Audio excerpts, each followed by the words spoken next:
Welcome to the Good Intentions Show, coming to you live on the UI Radio Network. The Good Intentions Show is sponsored by the United Intentions Foundation at unitedintentions.org, a virtual community where you learn to create, track, and manifest your passions one intention at a time. Look for us on Blog Talk, Spreaker, iTunes, Stitcher, Player FM, and many more. Check us out on Facebook and Instagram under United Intentions and on Twitter at Higher Intention. Yes, this is the Good Intentions Show, where you will meet people who live life intentionally and hear about things they're not telling you in the mainstream media. And now, here's the truth seeker, the snake charmer, a legend in his own mind, broadcasting live all over the universe, your host, Mr. Tim Ray.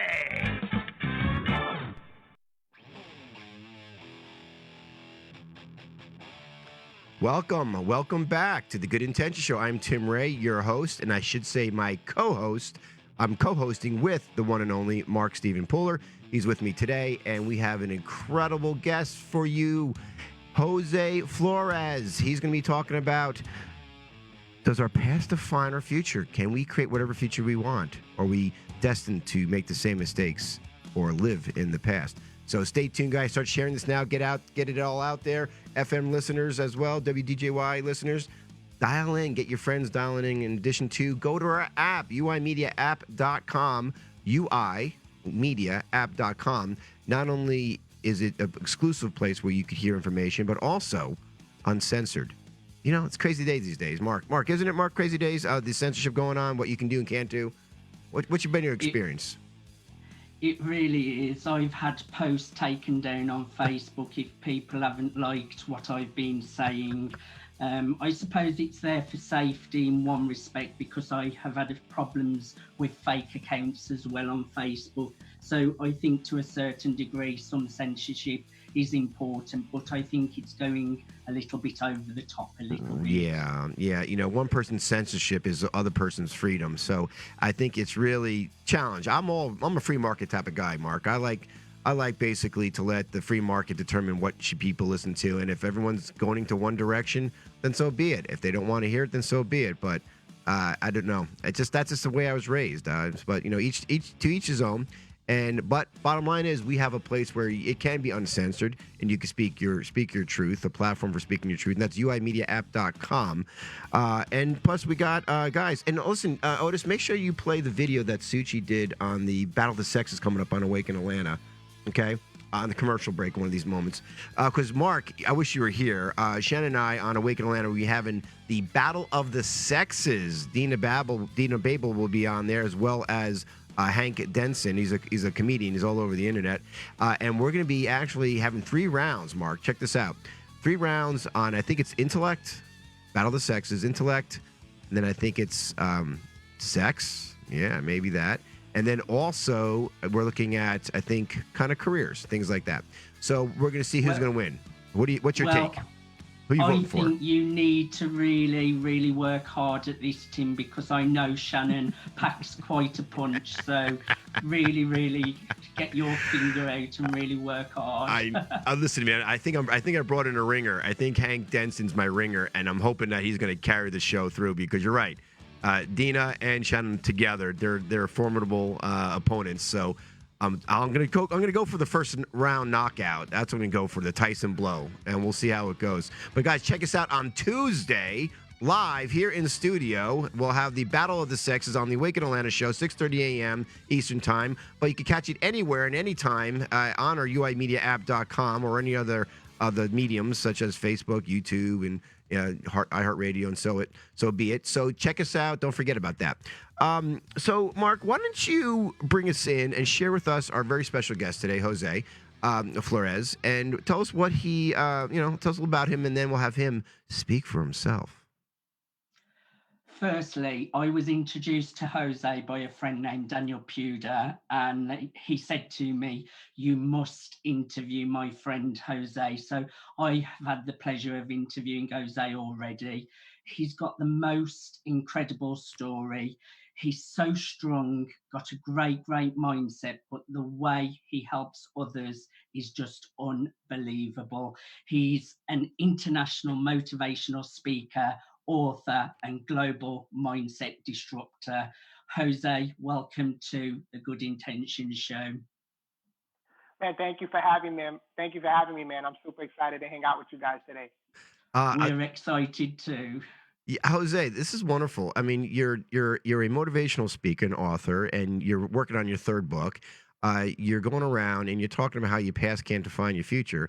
But but looking at the obvious here, I mean, how can you accomplish all this?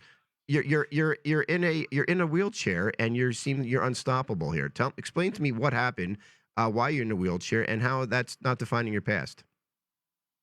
Yeah, absolutely. So I was born with a neuromuscular condition called spinal muscular atrophy. And basically, what that does is the older I get, the weaker my muscles get. And the doctor said that by the age of 15, I'd end up in a wheelchair. And they weren't even expecting me to live past my teenage years. Wow. And but I have good news for everybody because this year, back in February on the 25th, I celebrated my 42nd birthday. Yeah. So I'm super excited about that. Defying the odds, right? And doctors don't, they don't always know everything, man. And it was tough though. So this condition, it eats away at my muscles and atrophies them. So as I get older, I get weaker. But when I was younger, I had a great childhood, man. I was able to, walk, run, ride bike, skateboard, do all the crazy things that young boys do. And I had a great childhood. But when I was in, the shift really started to take place when I was in high school. That's when I really started to feel my body actually, this condition actually taking its toll on my body. And it wasn't something that happened. It's a very slow, progressive condition. So it's not something that happened from one day to the next. So it just feels like one day I'd wake up and I'm like, oh man, this kind of feels a little hard, like going up and down the steps. It's almost like when you work out, you don't really feel it immediately. And it's like the next day you kind of feel a little sore. So it's almost that type of feeling, if I can explain it for those who are, Yeah. who may not be able to relate with what I'm saying. Jose, That, not to bring up negative feelings on that, but to me, when you start deteriorating in that level, in the sense of your atrophy of your muscles, especially in high school, when it's the most important time socially in your life. You're meeting people, you handle that. It just must have been devastating on the psyche for you to process that at that time. Almost like where Unstoppable Tracy, that Mark has brought on in the past, she was born with certain I don't want to say limitations, because it's made her so important. Certain challenges, and where she didn't really know any different. Here you saw the progression. Did you go through a process of depression, or a process of, oh my God, what's going on? Did you hit any bottom low levels? well, I thank God that I never fell into a deep depression, but there were times where I did feel a little depressed when this started really to kick in.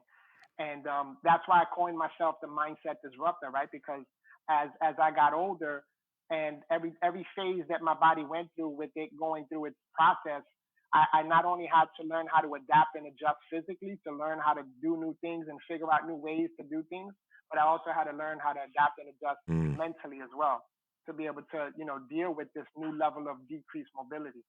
Right.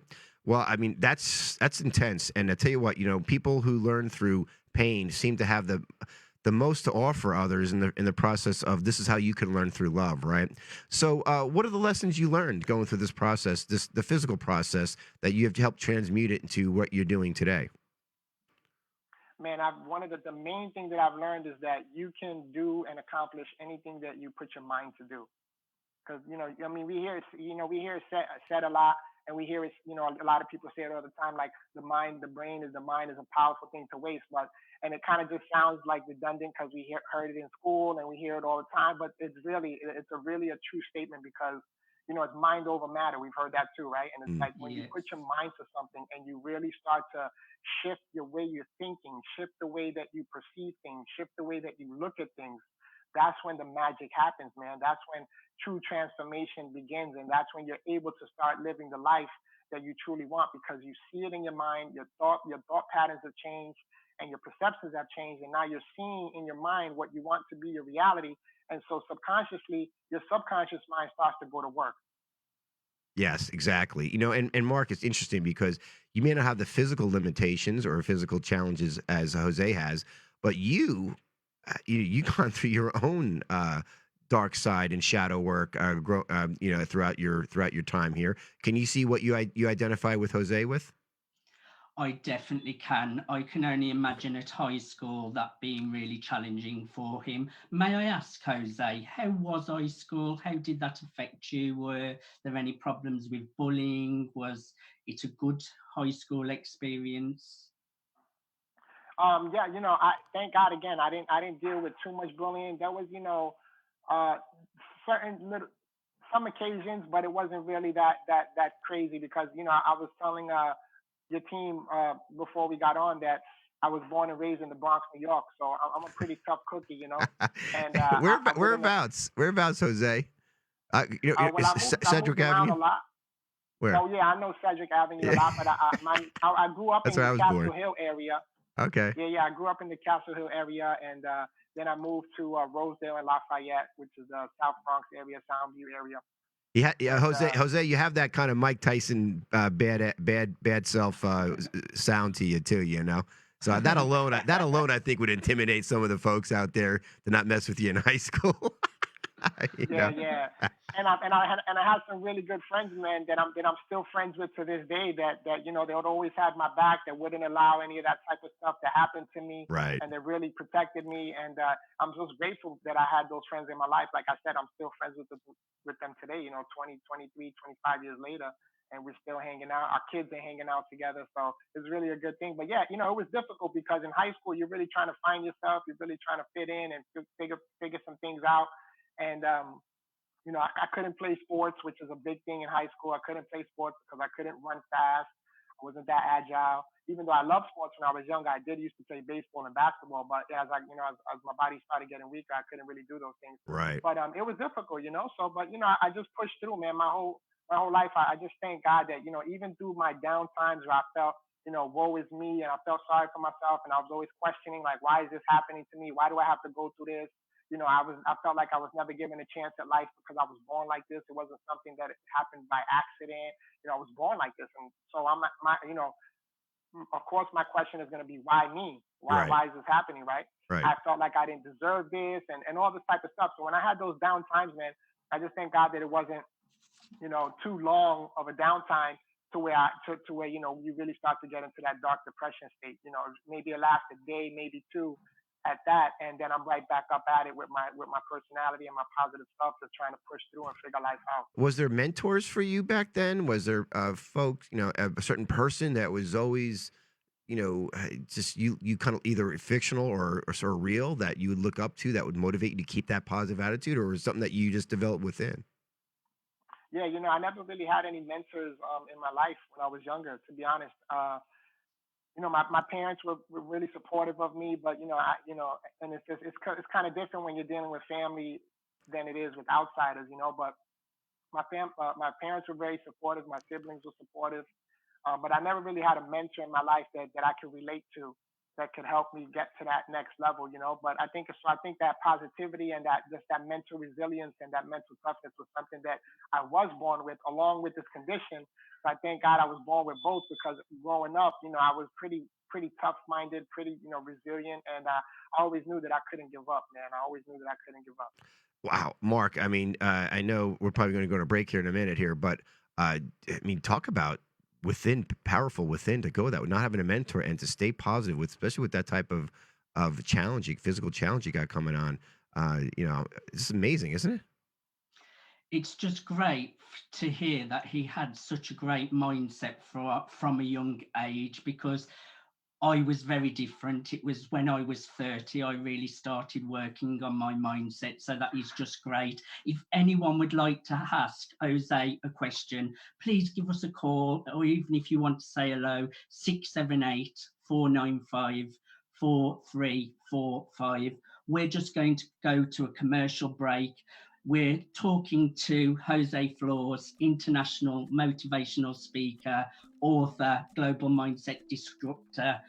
Join us after the commercial break.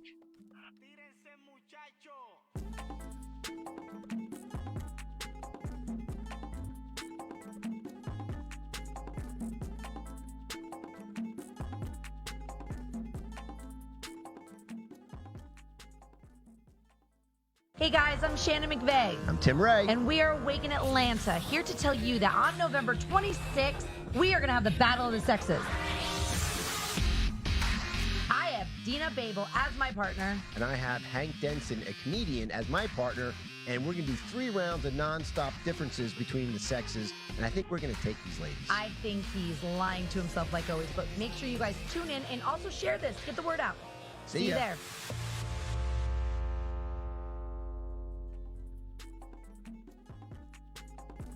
Live on air. Hey guys, I'm Shannon McVeigh. I'm Tim Ray. And there's we are Shannon awake in McVeigh. Atlanta. Right, Here we to were tell back you live that on on air November 26th, with Jose we are going to have the Flores, Battle of Bronx the Sexes. boy, in the house here. Of course, with our co-host, Mark Dina Stephen Babel. Pooler, who's also an international author and speaker. And we're talking about his challenges growing up and how, Jose, which really impresses me, you know, not having a mentor. I'm sure, did you have a supportive family outside of friends, like mother, father, or?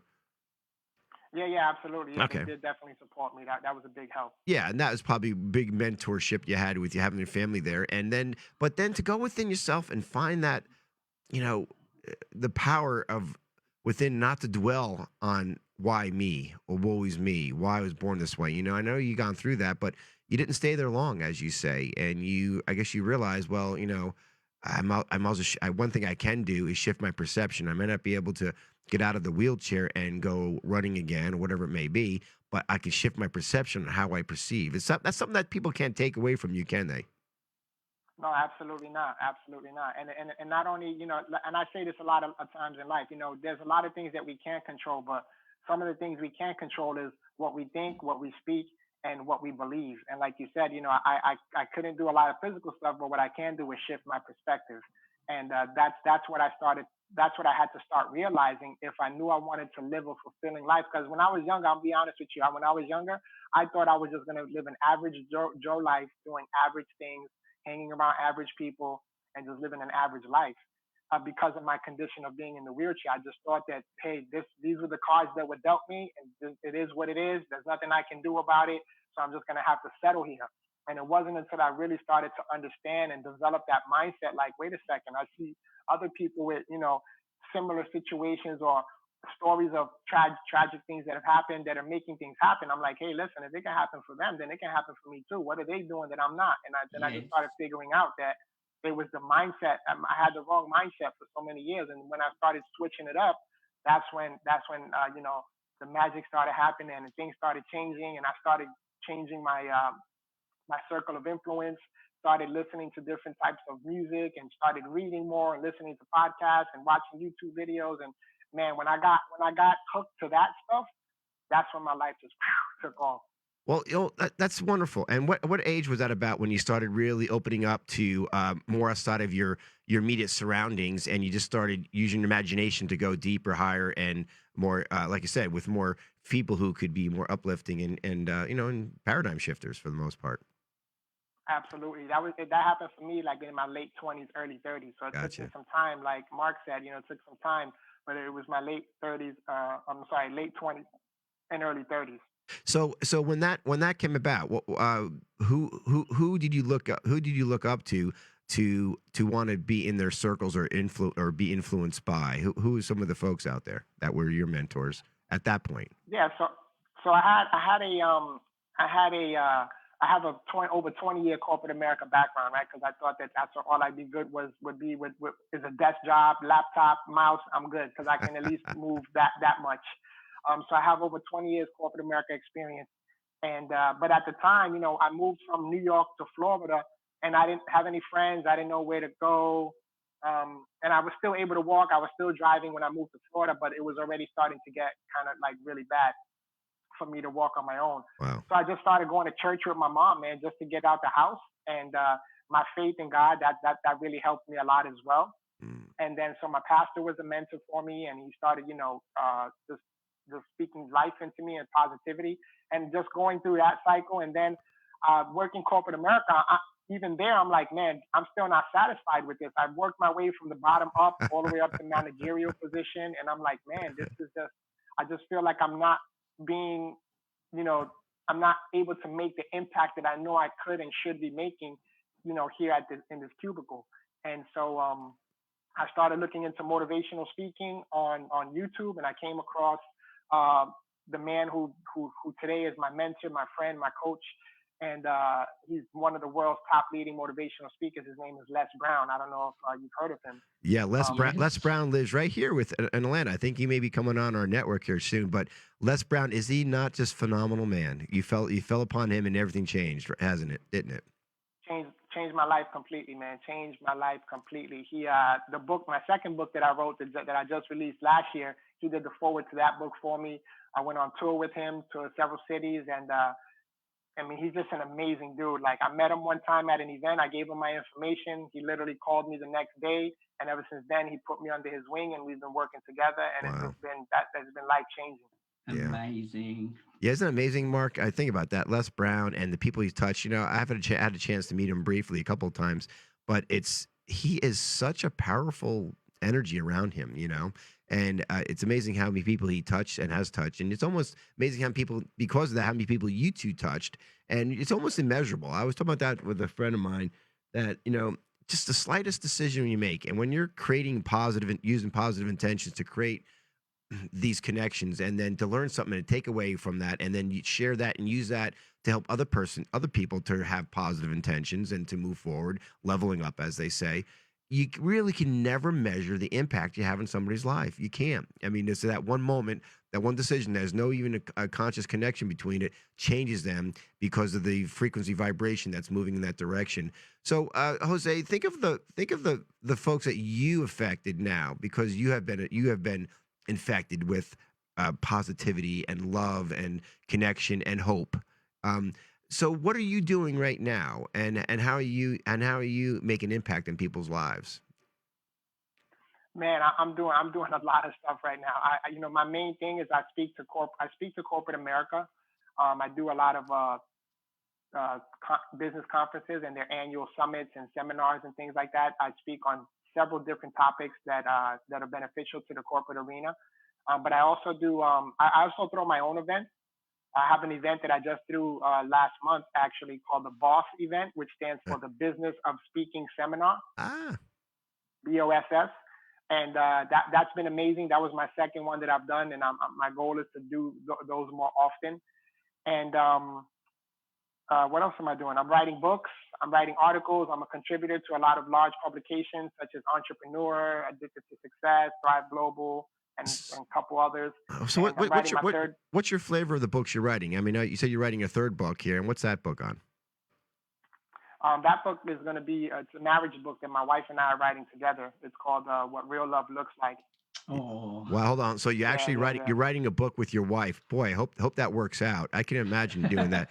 You know, it may have a different turns and spins during that process. I could only assume. Yeah. Yeah. It's fun, man. It's fun.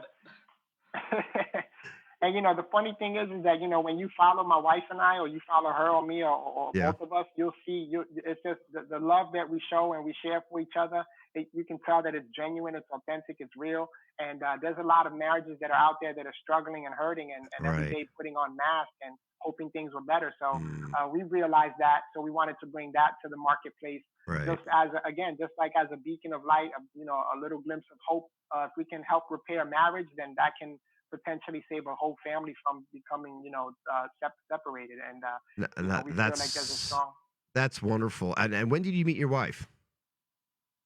We've been together. I met her in one of the jobs we used to work together for. We used to work for a corporate company almost 20 years ago. So we've been we met at work. We've been dating for almost 20 years, and we've been married. We just celebrated our 12th year anniversary this year. Congratulations! Yeah, congratulations. And you have children. Yeah, you mentioned you had children. Yeah. We have two young men now. They're 18 and 19. Wow. And they're amazing kids, doing some amazing things. And yeah, you know, I'm just blessed, man. You know, I tell a lot of people, you know, a lot of people dream about having the big house and the cars and the money and all of that. And I think everybody has those dreams. Everybody wants those things. But my main dream was wondering if a woman was ever going to love me like this. And wondering if I was going to be able to have children or, you know, own a home or drive a car. And through the grace of God, man, you know, I'm living my dream right now, man. Like, if I didn't have the big house or the money or the cars, I have my wife, my children, and our love. And I think that, you know, that if that's enough. all I had, man, that's enough. Yeah, that's enough. If that's all I had, that'd be enough. You know, Jose and Mark, that's so touching what you just said. I just want to spend a minute on that, because to have those challenges, a lot of people will off themselves, basically leave this earth for so many less things. A relationship gone bad. Finances gone bad, and they decided to leave this beautiful earth that we're on, right? And whatever Yes. purposes we're here. But yet, when somebody like in your situation, where so many things on a physical level, because this is the three-dimensional world we live in. We're very physical beings, we may be made up of spirit. I believe we're spirit, right? And this is energy can't be destroyed nor created, just transferred, right? We're energetic beings, and we're going to move on and continue on, in my belief, whenever we leave this physical world. However, while we're here, having a physical a variable of physicality and being physical in this world is an importance in this world, or seen as importance in this world, I should say. And for you to not have that as available as others, and yet your purity of your marriage, your relationship with your wife, your children, it seems like almost you could really you don't take it for granted as much as somebody else may, and you're able to see it for what it is, and then because you focus on it, it just expands. It seems like you have such a opportunity to experience love because of your physicality, your physicalness being limited. Do you see any connection there? 100%, absolutely. That's why we titled the book "What Real Love Looks Like." Because everybody has their own definition of what they think love is, and I believe that the love that my wife and I have for each other, and the relationship. Because let's face the facts. Like when you're married, you're gonna deal with the same issues, struggles, problems that other marriages deal with, right? Yep. With communication, finances. Who's going. Who's going to take care of the kids? Like we deal with the same problems that other marriages deal with. But then on top of that, you throw in the whole wheelchair aspect. Now that's a whole nother dimension Yeah. of love and caretaking Sure. and responsibility, right? Yeah. And pressure and being overwhelmed and feeling frustrated at times and needing a break. Right. And so that's why we a lot of people ask us like, man, how do you guys do it? They'll ask my wife, did you meet him in a wheelchair? Which she did, which is a question that a lot of people have. She met me in a wheelchair. And then it blows my mind because then they'll even ask her, like, well, what did you see in him? Like, well, because I'm in a wheelchair, I can't have any great qualities about myself. Like, what's wrong with you? Hey, don't piss off the Bronx boy here. So, Jose, you touched on such an important piece because I often say this, and on air I've said it before, and I look at it as really you being an epitome of my belief I've had for a long time. I said, I don't get married unless you find wheelchair love. I really literally say that, Oh, wow. Yeah. And I said, when you can find somebody, not in circumstances who started out in a wheelchair, but you got to love this person so much. If something happens in your lives and that person ends up in a wheelchair, that you're still going to grow and be engaged and to love them just as much as you did when you first were seeing each other. I said, that's real love. Otherwise, don't get married. Don't decide that. You got to have that wheelchair love. And here you are, which is fascinating. Isn't it fascinating? You're an epitome of of that belief system I had and you're living it. And your love is so pure as you're sharing this and so engaging that you are the poster child for this, really. You think about it. Isn't that just interesting? I just thought I'd share that with you and Mark. Man, it's a great point. Yeah, I might have to reconsider the title, man. That's wheelchair love. I know, right?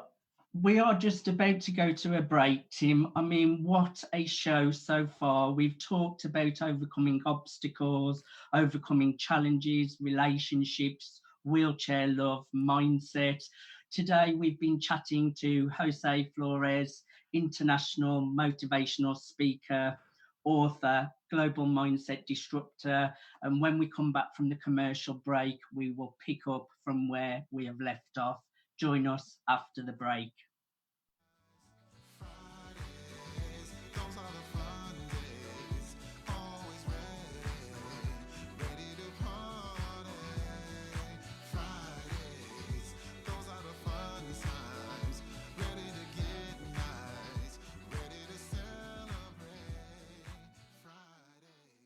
Do I need a realtor to help me sell my house? It's easy to find a house, right? Does this sound familiar? Are you and or your significant other staying up too late scrolling through your phone on one of those real estate apps searching through 15,000 homes in Atlanta? It's okay. This is what most of my clients are doing before they call me. It can become frustrating, stressful, and hard on your relationships. So if you want results, you can contact me on my Facebook, Melissa Smith, Remax Regency. Hope to hear from you soon.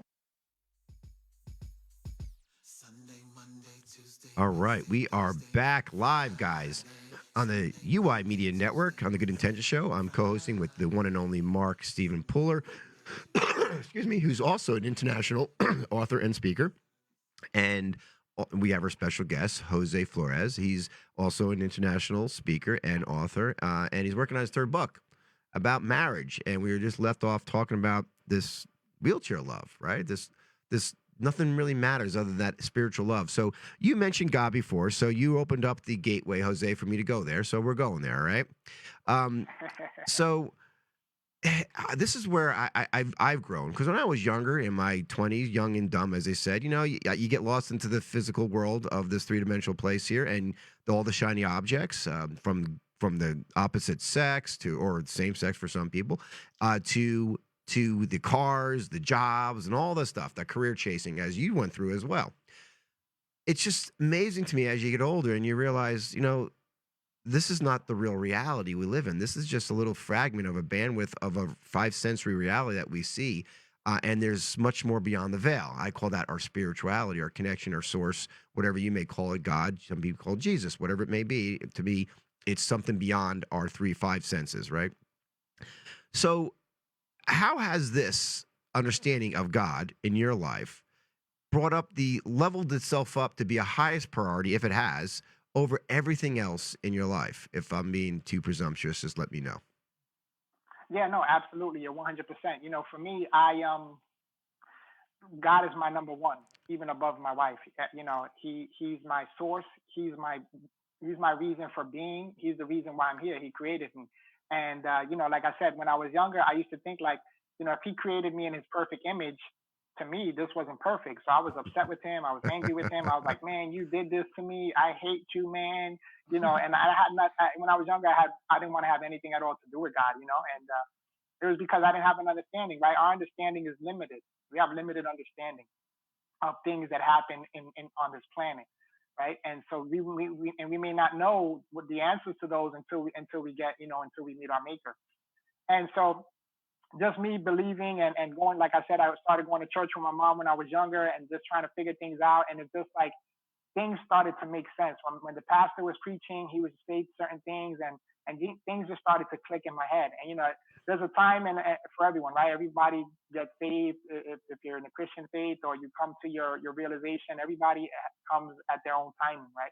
And so for me, it was when I was 15, I kind of gave my heart to the Lord, but I really didn't mean it. Like I was 1 foot in, 1 foot out. Yeah, intellectually you did. Emotionally, most people never catches up until later on when you have that emotional connection with God. But yeah, I hear you. Yeah, exactly. So then I rededicated my life again when I moved to Florida and had nothing else to do but go to church with my mom just to get out of the house. And I did that. And then that was my journey where God really started, speaking to me and transforming my thinking. And then me studying the Word of God and getting closer with Him and understanding that it's not religion, it's relationship, and just, increasing my prayer life and believing in prayer and just hope, man. At the end of the day, you got, I'm a motivational speaker, author, consultant, husband, all of that. At the end of the day, guys, what I really am, what I feel my true title is I'm a messenger of hope. Everywhere I go, to everyone I meet. That may be a new angel we just added to the archangels here, or maybe there's a job description we could add to that. But, Jose, that's wonderful, a messenger of hope, because you are a messenger of hope, isn't he, Mark? I mean, think about that, where you have, with your attitude and you built yourself up, you're living your dream with the limitation, if that's even the right word, of the physicalness, right? And you're inspiring others who perhaps not even to that point in their lives and just maybe are just down for whatever reason. And that alone, without even saying a word, but just people being around your energy alone is probably hopeful and inspiring. Wouldn't you say, Mark? I just can imagine. I would love to see you live, Jose, speaking in on the stage, because I just know how powerful your story is. So many people feel that they can't do things, and they probably haven't got the limitations what you have got. If anything, people watching who are struggling, this is going to really make them see how much potential that they have still got left inside of them to go out and get their dreams. You are true inspiration, Jose. Thank you, man. I appreciate it. And I get that a lot. Everyone's like, "Oh man, your energy, I could just sense your authenticity, your transparency." And that's there was so many years of my life that I was running from who I really was, and wanted to be someone else because of my condition, right? I didn't want to be the guy with the condition. I wanted to be the guy who was strong and healthy and being able to do whatever he wanted to do. And I wasn't that guy. And so, I struggled with that. But once I came to grips with, hey, listen, it is what it is. We can't, life wasn't intended for us to just be easygoing and everything just hunky dory. Life is going. We're gonna face struggles. We're gonna face challenges. We're gonna face adversities. But it's how we handle them, right? That dictates what our destinies look like. And so once I figured that out right there, that alone just changed the trajectory of my life. And I said, you know what? I got to stop focusing on the things that I can't do anymore and just start focusing on the things that I can do. And again, once I did that paradigm mindset shift, that just changed the game for me, man. There's so many little game changers throughout my life just with this mindset stuff. Yeah. Every game changing moment I've had in my life has been a result of mindset. Well, we'll get into that mindset and some steps that you can share with our viewers and listeners. But first, I want to ask you about humor and sense of humor and laughter. How do you incorporate that? Because people who have, I don't know, rougher, different lives than others, sometimes humor gets lost, because, but how do you incorporate that into either your presentations or in your daily life and what you do, if you even do? Yeah, absolutely. One of the things to being a great speaker is having the full package, and being able to incorporate humor in your presentation is critical, because humor is what's used to break down walls. Humor is what's used to build connection, and humor is what's used to give that emotion that you're looking for, Yes. right? Right. And so that's one of the things that Les taught me. You have to put humor in there. You have to be funny because but in moderation, right? You don't want to be just on stage just telling jokes like you're a comedian and no one's taking you seriously. So you want to be able to do it in moderation, and it just comes with practice, man. You just practice a couple little funny moments, or share some funny stories or funny things that happen to you, and see how people respond, and then that's how you kind of weed out the corny jokes with the good jokes that you want to Well, that you want to keep. worst comes to worst, Jose, you could always do voiceovers of Mike Tyson. So, there you go. Yeah, right. I tell you what. No, I think that's important. I think a lot of people, as Mark, his sense of humor is critical because it lightens up especially when you talk about serious topics, and you do, both of you do. You're both mindsets trenders, right? And when you're talking about something serious, and especially people who've gone through situations where it may not be such a physical scar, but more so of emotional, mental scar, like abuse, emotional abuse or sexual abuse and things like that. To inject humor, it's a timing, and it's also could be when you do it right, it could loosen them up in the sense of where they could be free to share what's vulnerable to them because they feel a safe place. And I think humor does a little bit of that too. Would you guys agree? It's really important, because when you're bringing the energy of the room down, sharing really tragic parts of your story or something really emotional, just that little bit of humor will lift the energy back up, because people are not going to want to be listening to you feeling depressed. So it's important to share those tragic parts of your story, Right. but just add that little bit of humor just to bring the energy of the room back up as well. Right. So, I wanted to just share this quick story in regards to the topic that we're talking about with the humor, because my wife and I, we flew to Mississippi one time. I was speaking to an entire school district in Mississippi for a couple of days, and on that trip, they wound up asking me if I wanted to speak at a juvenile detention center. And so I said, yeah, I've always wanted to go and speak to the youth, especially in a juvenile detention center. And it was an amazing experience. So they go through the room, we go through these different corridors with the different buzzers and them letting us through, and the doors and the locks and the cells and all that.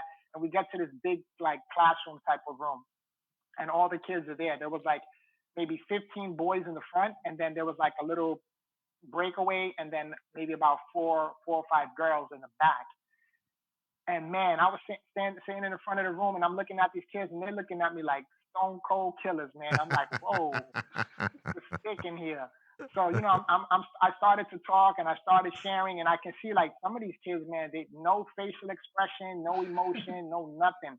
And I'm thinking to myself, man, what am I gonna do to break the ice in here? This thing is thick up in here. So I'm telling them the story about, me having dreams, and my main dream of, wondering if a woman was ever going to love me like this and so forth. So I'm like, through the grace of God, he's given me that beautiful wife. She's over there in the back. She travels with me everywhere I go. So all the boys turn around and look at her. And then I'm like, hey, listen, but don't stare too long, bro, because just because I'm in the wheelchair, don't get it twisted. I'll turn up in here. So they all started laughing, and that was the icebreaker right there. By the end of my presentation, before I left, man, they were all giving me hugs and smiling and everything. So that was the moment right there of throwing in that little humor, like, hey, don't get it twisted. Just because I'm in the wheelchair, I have to get crazy. I'll go Tyson on you, but that's brilliant and perfect injection of humor and how it could be so effective in presentation. So give us some how much time we have left before break, but I wanted to give us some time, give us some tips on what you have done and you share with people to shift their mindset and their perception, especially in the middle of drama and negative drama that maybe most people don't feel very hopeful. Yeah, so I can give you three things right off the bat. Number one is, a lot of times we take the smallest things for granted in life. We take the smallest, simplest things for granted. And I say that a lot in my presentation. And I don't say it as to put guilt on anybody, because I'm guilty of it too. When I was able to walk, I took a lot of things for granted until it was taken away from me and I couldn't do it anymore. That's when I really, really appreciated it. And so now I tell people, like, look, I would give anything to be able to stand up and walk, or I would give anything to be able to lift my arms up and hug my wife the way a real man can, because I can't. And I would give anything to be able to throw a football with my kids, and I can't, right? So we take the smallest things for granted. So I say that to put things into perspective for those that are watching and listening, like, spending time with your loved ones is critical, right? But the number one was, I wake up every single morning with an attitude of gratitude. I'm thankful. I'm thankful that I'm alive, because the doctor said I wasn't supposed to be living past the age of 19, and today I'm 42. So I'm thankful that I'm still here. And I just go down the list of things that I'm grateful for and thankful for. And that automatically in the morning, you set yourself up for winning. You set yourself up for success, because now you're in a state of gratitude. And now anything that else happens in throughout the day, it's not really a big deal, because you already set yourself up first thing in the morning with an attitude of gratitude and what you're thankful for, right? So I wake up, I'm thankful for my wife, I'm thankful to be alive, I'm thankful for my kids, for my home, for my wheelchair. There was times I wake up in the morning and look at my wheelchair and be like, oh man, I got to get into that thing again. And now I'm like, man, I can't wait to get into my wheelchair, because once I'm in that thing, I'm unstoppable. I'm all over the place, and and so I'm grateful. Number two is, you have to really say what you believe and believe what you say. Like, what are you speaking? What's the story that you're telling yourself? What's the narrative that's going on inside your mind? And you and only you have the power to control that. Now, other people can influence you to help you change it, like I do, right? The mindset disruptor. I come into a room and I want to shift people's thinking, but I want to have them, believing what they're saying and saying what they're believing. And then number three, hey, Jose, hold on to number three as a cliffhanger here, because Mark's going to take us out of break here, and we'll come back and let everybody know about that. Awesome. So after the break, we'll come straight back to number three. What a great cliffhanger to go to a commercial break. We have been chatting to Jose Flores, international motivational speaker, author, global mindset disruptor, and your past doesn't have to define you. Join us after the commercial break.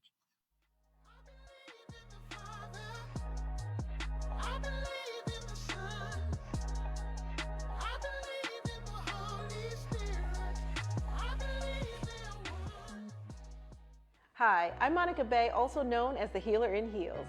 I'm the host of Mystic Mondays on United Intentions Media Network. Mystic Mondays is your source for all things mystic. Get ready to go on a journey with me to higher consciousness as we learn different techniques and thought-provoking information from expert guests that are sure to help you reach new heights.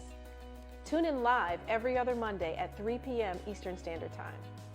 With Mystic Mondays, no gifted soul gets left behind. Tune into Mystic Mondays live on WDJY 99.1 FM in Atlanta, WTTA 101.2 FM in Kentucky and Ohio, or catch us on Facebook, Speaker, YouTube, or Instagram at United Intentions Media Network. If you'd like to call in live to the show, dial 678-495-4345. Stay updated on all UI Media shows at www.uimediaapp.com.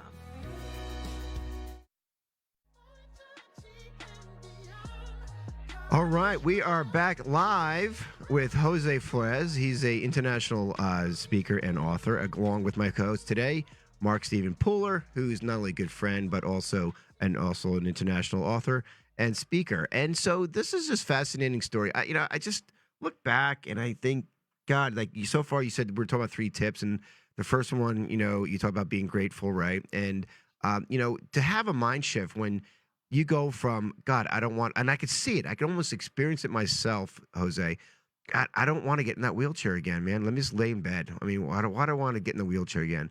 But to have that mindset to truly shift from that feeling to, man, I can't wait to jump into that little sucker and get my life going for today, And then your second tip was you got to believe what you're saying, and that's a trick in itself. I mean, we can fool ourselves. I mean, our subconscious runs the show, as you know, both of you know. However, when you could sync that subconscious intention or belief with your conscious belief, and you're saying is you got to believe what you're saying, what you're doing, and that helps that. And I see how those two are really critical to changing mindset here. But what's this third tip that you left us on the fence here, dying to find out, so we can make some real change here? Yeah. So the third one is just having a larger vision for yourself. Like really seeing where it is that you are and where it is that you want to go. Because like you said, right, the whole title of the show, does your past define your future? If I would have said, you know what, I'm going to let this condition I'm just going to settle for what happens in life to me, I would have been in bed just collecting my disability check, and that would have been it. I wouldn't have been inspiring and impacting millions of lives and doing what I'm doing today. So my past doesn't define my future, right? So having that larger vision of yourself, because when I was younger, I didn't have that vision. So when you can develop that vision of yourself and for your future and what you want it to look like, and you start waking up every day with an attitude of gratitude and a passion and a fire for and an excitement, because in your mind you can see where it is that you want to go, and you're doing everything you can every single day to get there. That changes the game for you, because a lot of times people think like, oh man, I'll never be able to do that because it takes so much, and it really doesn't take so much. It's just the true key to success is just doing little things every single day on a consistent basis without stopping, and that's what's going to get you to success. It's not taking that big risk or making that big move. Sometimes it is, but most of the time, when you look at people who are successful, like look at Amazon, right? Garage, little by little, selling books, grew. He didn't just say, hey, I'm going to just start this, boom, and made a big move and became Jeff Bezos, who we know today. Right. It was progressive, steady progression. So that's what it is, man. Just have an attitude of gratitude, believe what you say and say what you believe, and then have a larger vision of yourself. That's a big part, because, imagination, I believe, is one of the critical variables in how we co-create our reality.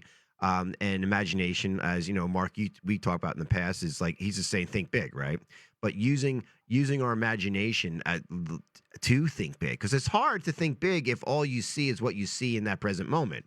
So you got to bring in the imagination to take you to that next level, don't you, Mark?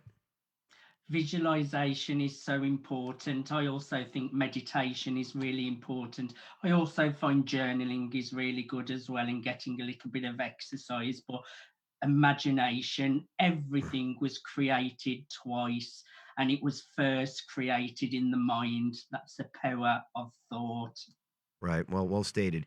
So imagination, I guess you have you've had certain skills. Like a lot of people say, on this in the psychic realms, when they lose their eyesight or they lose their hearing or they lose some sense, right? Some physical sense. The other senses become more heightened. Have you noticed any difference with you in that? And if so, share which senses, or maybe even your imagination, or things are perhaps a little different now since you're not utilizing all your physical senses. Yeah, no, for me, like I said, I'm led by the Spirit, and I just feel that, whatever God wants me to do, He's going to speak to my heart about it, and then I'm just going to be obedient and move towards that area. Now, everything comes with practice, right? It's practice, practice, practice. You don't just wake up an expert one morning and say, hey, I'm here, I'm on the scene, what do you need? You have to work at it, and you have to practice and practice and practice and practice. I remember Tony Robbins said one time, or maybe it was someone else, but he said, you don't become an expert until you complete 10,000 hours of a particular thing, and then you can consider you're considered knowledgeable about that, Right. right? And so it just practice for me. It's just practice, practice, practice, and when you have a spirit of discernment and you know when to move, when to stay, when to pause, when to go slow, when to go fast. It's just all that type of stuff, man. Just being in tune with who you are and just believing that God is with you. He'll never leave you or forsake you, and that He's going to continue to guide your steps. And you mentioned a great point as well, Jose. You listen to your heart, and when you listen to your heart and come from the heart, I find that's when you get results and good things happen. I think if you don't listen to your heart, that's when you're not really on track with your real destination. Do you agree with me? Yeah, 100%. One of the things that Les Brown always talks about, and this is something that I felt even before I even knew Les Brown, but it's always important to make a heart connection before you make a head connection, and because those relationships last longer. When you can really touch somebody's heart, and they can feel what you're saying, and they feel where you're coming from, they're gonna want more, and that's how you develop those fans. Right. It's funny because I always see, like you said, twice you have it, your process, you first intellectually, you think of the thought, and then of course the heart comes in and brings the emotion piece and the connection, I think, to beyond our veil here. But, just, the heart's to me is like a QA process, Do you really believe what you're thinking right now? It's like, okay, putting things in perspective here. Is this the bigger picture? Is this really how you're feeling? Is this connection? Is this really truly going to be where your purpose is and what you want to do? Because if you don't feel with your heart, right, then all the thoughts in the world could come by and lead you nowhere, because the heart's going to be the driving force that levels you up to that new experience. Because like in the Eye of the Tiger, man, or in Rocky, you got if you don't have heart, what do you got, right?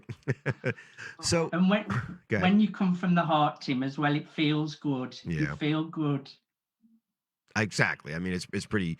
That's just the simplest way to put it. If it feels good, right? And one thing that we don't teach often, and it's sad, but you could probably speak to this, Jose, especially with our kids. We don't teach kids in school how to develop their intuition, how to honor their intuition, to look at within. Our biggest concerns as parents, and is, when they turn 18, are they able to go out in the real world and navigate in this three-dimensional world with all its ups and downs and the little shadows in the corners, without falling apart and not handling it. And one of the best trainings for that preparation is what? Our intuition. Right. So, I mean, I'd rather have school systems that teach intuition development than what the word garbage we're putting in my humble opinion. But do you see your intuition has fine-tuned and fine-tuned since you've been working on mindset, as well as perhaps how you share this with your children? Yeah, 100%. I'm always telling anybody, not only my children, but anyone who comes with me or comes to me for any type of advice or looking for an answer. The first thing I say is, well, what does your gut tell you? What does your gut tell you? What are you feeling? And then we continue the conversation, because 9 times out of 10, your gut is going to be right more times than not. And that's what's going to help you get through life. When before technology and, in the beginning of time, that's how they function. That's how we were all created as humans, with intuition, with that sense of, knowing what to do, or questioning it in your own mind, and then moving on that intuition. And from the beginning of time, that's how people have functioned, is like sticking to their gut feeling and going. And then it, like, how many times have we said in our lives, oh man, I knew I shouldn't have done that. Like you already knew, but you did it Yes. anyhow because your first gut feeling told you don't do it, but you did it, and then you're like, oh man, so it's that gut feeling is always usually the right one to follow. Very true. Yeah, especially when it like gut beat into, and our gut, I'm sure, I don't know if you guys know, but has its own brain cells. You got the gut brain, you got the heart brain, which has its own brain cells, and of course you got the brain. So yeah, when you get all three kind of working in sync with each other, I guess you would have a pretty solid intuitive way of navigating in this three-dimensional world. So what's next for you, Jose? I mean, I know you're working on your book. You got events coming up. What's the world have in store? What do you have in store for the world now at this point in your life? Right now, I'm in a process of creation. I'm creating a lot of different courses and online tools and resources for people. Actually, in being in the Thanksgiving season, Black Friday, I'm going to be throwing some deals out there for some upcoming book writing master classes that I have and some masterminds that I have. So people will be able to take advantage of those Black Friday deals coming up here next week. But, going into 2020, man, just speaking at more corporations, making more impact, traveling more internationally. And then I believe that once, my wife and I drop this book, that's going to open up a whole nother set of doors for us. I don't know what they are, but I just know that it's going to be some amazing things that are going to be happening because my wife has her own story. She has her own story of how, she's overcome and become the person that she is today with her own struggles and challenges. But when you put her and I together, it's just like, man, whoa. You're going to need like a little bit to soak everything in and let it marinate because it's a lot of stuff, man. We have some good highs, some good lows. We have some in the middle stuff, a lot of funny stuff. My wife and I are both like clowns. We like to laugh. That's one of the things that, that keep us looking young. I'm 42, but I look like I'm 22. Sure do. It's because we laugh a lot. We love to laugh. Like we spoke about humor earlier. I love, being a jokester and playing around and joking around. My wife says sometimes I play too much, but hey, I'd rather play too much than be miserable. There you go, Jose. Jose, what's the best way people could reach you? We got about 2 minutes left here. What's the best way people could reach you and learn more about and support you? Yeah, absolutely. Thank you. I appreciate that. They can go to JoseInspires360.com. JoseInspires360.com. All my information is there. All my social media, my books, my classes, everything that I have going on is right there. Wonderful. Well, this has just been fascinating learning about you, Jose, and Mark. I mean, well done bringing him to the network because it's just been amazing. And you are a messenger of hope and an inspiration for all to see what you can do by when you shift your perception, you shift your reality, and your reality seems like a pretty damn good reality, Jose. I want to thank you for coming on there. Mark, you want to take us out of here? I certainly do. Thank you, everyone, for joining us today on the Good Intentions Show. Thank you, Tim, for, again, being such a great host. Jose Flores, international motivational speaker, author, global mindset disruptor. Be sure to follow him. Thank you, everyone. Until next time on the Good Intentions Show. Goodbye for now. Yep. You guys don't forget, wake up with us in the morning. Wake in Atlanta. We'll see you then. You have been listening to the Good Intentions Show on the UI Radio Network. The Good Intentions Show is sponsored by the United Intentions Foundation at unitedintentions.org. Look for us on Blog Talk, Spreaker, iTunes, Stitcher, Player FM, and many more. Check us out on Facebook and Instagram under United Intentions and on Twitter at Higher Intention. Be sure to log on to unitedintentions.org, a virtual community where you learn to create, track, and manifest your passions, one intention at a time. Have a wonderful day, and until next time, live life with intent. The United Intentions Foundation and its associates take no responsibility for the opinions and statements made by the talk show hosts or their guests.